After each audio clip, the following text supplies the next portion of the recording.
आपने एक चीज़ नोटिस की होगी कि जब आप पढ़ने बैठते हैं तो आप स्लीपी फील करते हैं, लेजी फील करते हैं, आपको लगता है आप थके हुए हैं, आपको सो जाना चाहिए। लेकिन उसी टाइम पे अगर आप अपना फ़ोन उठा के आप अगर रील स्क्रॉलिंग स्टार्ट कर दें, आप वीडियो कंजम्पशन स्टार्ट कर दें, जिस चीज़ के लिए कि आप एडिक्टेड हैं यूजुअली, आप वो चीज़ आप घंटों बैठ के उसी जगह पे कर सकते हैं। और तब आपको ना तो नींद आएगी, तब ना तो आपको लेजीनेस होगी, और आप पूरे फोकस के साथ आप उस चीज़ में इंडल्ज हो जाएंगे। आप इन कंटेंट्स को घंटों कंज्यूम कर सकते हैं, चाहे वो स्क्रोलिंग हो, चाहे वो एडल्ट वीडियोस है, जो भी कंटेंट आप कंज्यूम कर रहे हैं, आप उसको पूरे फोकस के साथ वन मोर करके आप घंटों कंज्यूम कर लेते हैं विद प्रॉपर फोकस। और ये इसलिए होता है क्योंकि ब्रेन जो होता है हमारा, वो एक रिवॉर्ड सिस्टम पे वर्क करता है। मतलब जब आप ऐसे कंटेंट्स को कंज्यूम करते हैं तो हमारे ब्रेन में एक डोपामिन रिलीज होता है, एक high dose of dopamine release होता है, मतलब एक डोपामिन स्पाइक होती है, और ब्रेन को अच्छा फील होता है, और ब्रेन को लगता है कि ये एक्टिविटी करने से ब्रेन को बहुत हाई डोपामिन रिलीज हो रहा है और इसमें तो कोई एफर्ट भी नहीं डालना पड़ रहा है। तो ब्रेन आपको इनकरेज करता है इन सारी एक्टिविटीज को कंटिन्यू रखने के लिए, और ये वन मोर, थोड़ा और करके आप काफी देर तक इस लूप में फंसे रहते हैं। आइए समझते हैं कि ब्रेन में एक्चुअली वर्क कैसे करता है। सिंपल लैंग्वेज में हमारे ब्रेन में 2 इंपॉर्टेंट पार्ट्स होते हैं, एक होता है लिम्बिक सिस्टम, एक होता है प्रीफ्रंटल कॉर्टेक्स। पहले बात करते हैं लिम्बिक सिस्टम के बारे में। लिम्बिक सिस्टम जो होता है वो रिस्पॉन्सिबल होता है हमको कंफर्ट देने में। उसको चाहिए होता है हाई डोज ऑफ डोपामिन, वो भी कम एफर्ट के साथ, मतलब जिसमें आपको एफर्ट कम लगे और आपको क्विकली और हाई डोज डोपामिन रिलीज हो आपके ब्रेन में।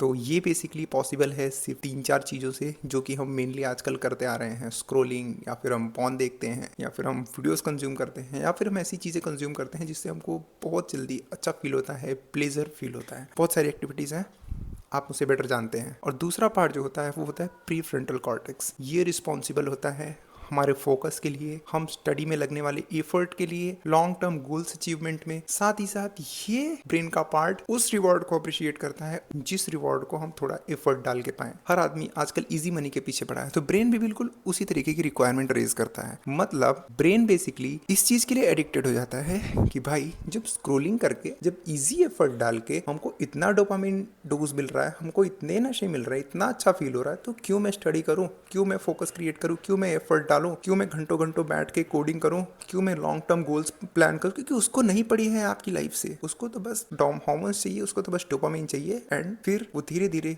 आपकी पूरी बॉडी या फिर आपके ऊपर लिम्बिक सिस्टम का कमांड आ जाता है, जो कि आपको खींच ले जाता है उन स्क्रोलिंग एडिक्शंस की तरफ, ऑन एडिक्शन की तरफ। एंड बहुत सारी चीजें हैं।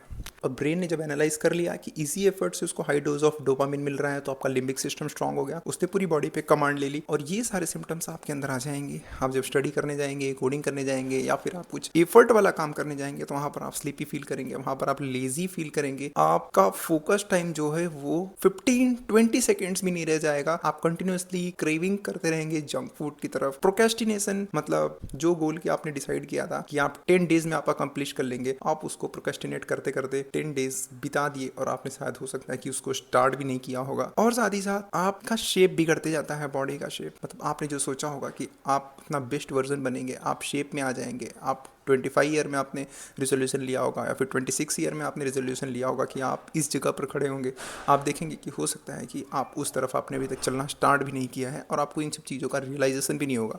और जब रियलाइजेशन होगा तब आप स्ट्रेस में आएंगे, एंग्जाइटी आएगी, पैनिक क्रिएट होगी, और साथ ही साथ एक टाइम पे आपके ब्रेन का जो इंटेलेक्चुअल कैपेबिलिटीज़ है वो बिल्कुल ज़ीरो हो जाएगा। और आती है बात कि मैं इन सब चीज़ों के बारे में आपको ज्ञान क्यों दे रहा हूँ। ना ही मैं साइकेट्रिस्ट हूँ, ना ही मैं डॉक्टर हूँ, तो फिर मैं आपको कैसे इन सब चीज़ों के बारे में ज्ञान दे रहा हूँ। तो बेसिकली मैं भी इस लूप का हिस्सा था या हिस्सा हूँ, और मैं इस लूप से कैसे धीरे धीरे बाहर आ रहा हूँ, कैसे मैं अपने आप को इम्प्रूव कर रहा हूँ, क्योंकि मैंने इससे रिलेटेड एक रिसर्च पेपर पढ़ी, और उस रिसर्च पेपर ने मेरी पूरी आंखें खोल दी कि ये सारे सिम्टम्स मेरे अंदर थे, और मैं भी इस इनफाइनाइट लूप का हिस्सा था। सबसे पहली चीज़ आपको ये जान लेनी है कि आपको पैनिक नहीं होना है, और आपका ब्रेन जो होता है वो एक प्लास्टिक की तरह है। मतलब कि जिन एक्टिविटीज से स्ट्रांगली आपके न्यूरोलॉजिकल कनेक्शंस, स्क्रोलिंग एडिक्टेड है, तो बेसिकली उन सब चीज़ों से आपका एक न्यूरोलॉजिकल नेटवर्क स्ट्रांगली बन चुका है।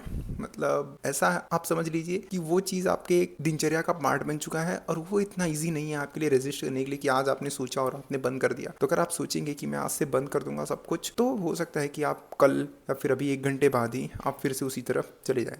आप अनरियलिस्टिक टारगेट्स नहीं लेने हैं। आपको ये चीज़ हमेशा ध्यान रखना है कि ऑलवेज आप अपने ब्रेन को ट्रेन कर सकते हैं और आप उसको इम्प्रूव कर सकते हैं। आपको अपना स्क्रीन टाइम, स्क्रोलिंग, अगर आप नॉन एडिक्टेड हैं तो आपको उसका consumption day by day reduce करना होगा। और आपको एक चीज़ हमेशा ध्यान रखना है कि जब आप अपना स्क्रीन टाइम रिड्यूस करेंगे तो आप उस रिड्यूस टाइम में जो आपको वो टाइम गैप मिलेगा, आपको उस टाइम गैप को किसी एक एक्टिविटी के साथ फिल करना पड़ेगा, जो एक्टिविटी आपको खुद का एक बेटर वर्जन बनाने की तरफ लेके जाती है। और एक सबसे इंपॉर्टेंट सोल्यूशन ये है जो आपको अपने माइंड में रखनी है कि जब आप स्टडी करने बैठेंगे, आप कोडिंग करने बैठेंगे या फिर एक्सरसाइज करने जाएंगे या फिर आप कोई ऐसा काम करेंगे, ब्रेन का थोड़ा एफर्ट लग रहा होगा तो ब्रेन आपको रेजिस्टेंस दिखाएगा, मतलब वो आपको स्लीपी फील कराएगा, आपको लेजीनेस फील होगा, आपको लगेगा कि क्विट करते हैं। लेकिन आपको उस जगह पे एक चीज़ ध्यान में रखनी है कि आपको क्विट नहीं करना, और आपको ध्यान में रखना है कि ये आपके ब्रेन की साजिश है और आपको धीरे धीरे अपने ब्रेन को डंडे मार के उस जगह बैठाना होगा और उससे मेहनत करानी शुरू करनी होगी और आप अपनी इंप्रूवमेंट अपनी लाइफ में देखेंगे। आप मेडिटेशन शुरू कीजिए, एक्सरसाइज ऐड कीजिए अपनी लाइफ में। अगर आप कॉलेज में हैं, आप 20s में हैं और आप अगर इस लूप से बाहर नहीं निकलेंगे तो हो सकता है जब आपको इन चीज़ों का रियलाइजेशन हो कि आप एक लूप में फंसे हुए थे और आपने अपना बहुत सारा टाइम वेस्ट किया, तो हो सकता है बहुत लेट हो चुकी हो। And thank you so much for watching this video. अगर अभी भी आपके माइंड में कोई डाउट हो तो मुझे कमेंट सेक्शन में जरूर बताइएगा। वीडियो अच्छा लगा हो तो इसको लाइक जरूर कीजिएगा, अपने फ्रेंड्स के साथ शेयर जरूर कीजिएगा और इस चैनल को सब्सक्राइब कर लीजिएगा।